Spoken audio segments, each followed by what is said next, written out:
My name is Rachel, and from wherever you're watching this, stay with me. Because what happened at my wedding didn't just test my happiness, it revealed the truth I had spent years trying not to see.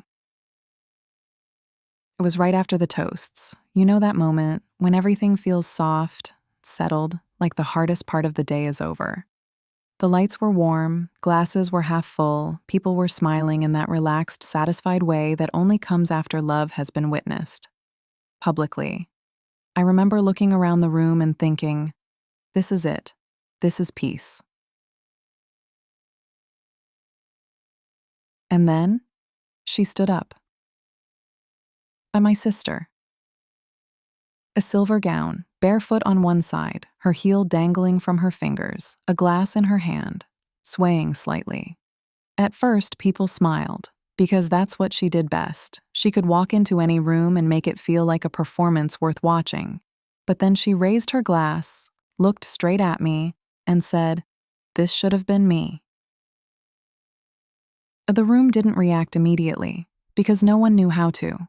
Some people laughed, the kind of laugh that asks a question. Is this a joke? Others looked at me, waiting. But I didn't laugh, because I knew that tone. That wasn't humor, that was history. And suddenly, my happiest moment wasn't just mine anymore. She kept talking, of course she did, about our childhood, about how she always had to step aside, about how she let me have him. Let me. I glanced at Ethan, my husband, still holding his champagne glass, frozen. And in that moment, I had a choice. I could shrink, like I always had, or I could finally stop pretending. So I stood up, walked toward her, gently took the microphone from her hand, and I said, "Check your phones."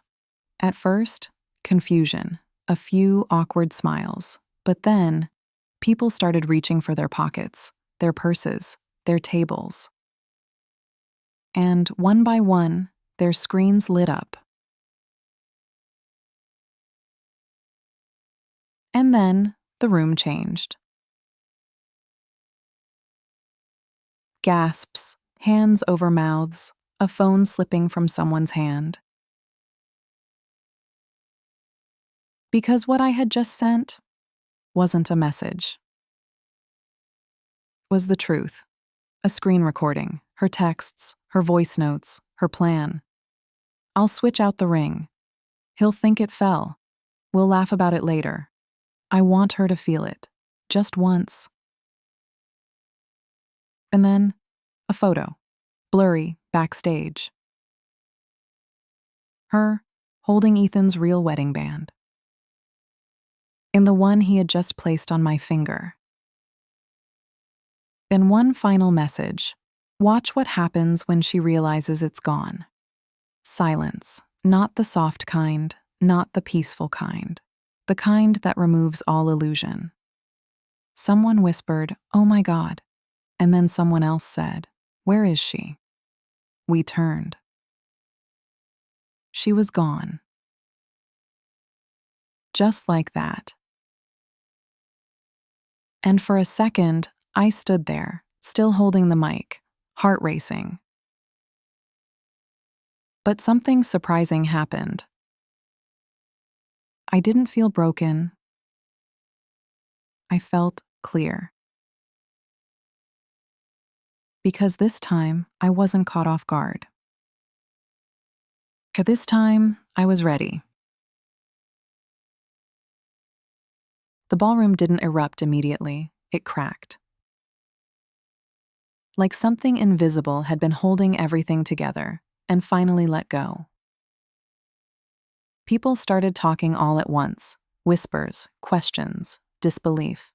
The music had already stopped. Even the staff stood still, and I just walked. Off the stage, across the floor, through the hallway. My heels echoing against the marble, sharp, certain. Ethan caught up to me, his voice low, unsteady. "She took the real ring?" I nodded. "She planned it," I said quietly. for weeks. He looked at me, confused, hurt. Why didn't you tell me? That question, it deserved honesty, so I gave it to him. Because I needed you to see her, without my words shaping it. Because that's the hardest thing about people like her. They don't look like what they are. They look charming, funny, generous. Until they don't. And every time I tried to explain it before, I became the problem. The jealous one, the sensitive one. But evidence doesn't argue. We reached the dressing room. Empty. Her glass shattered. Her heels left behind. Like she had disappeared in a hurry. Ethan looked down at his hand, the ring. Still there. But wrong. A duplicate. I took it gently, turned it between my fingers. She thought you'd believe it fell, I said. And for a moment, we both stood there. Not angry, just understanding that something had ended. Not the wedding. The illusion. And strangely, that felt like the beginning.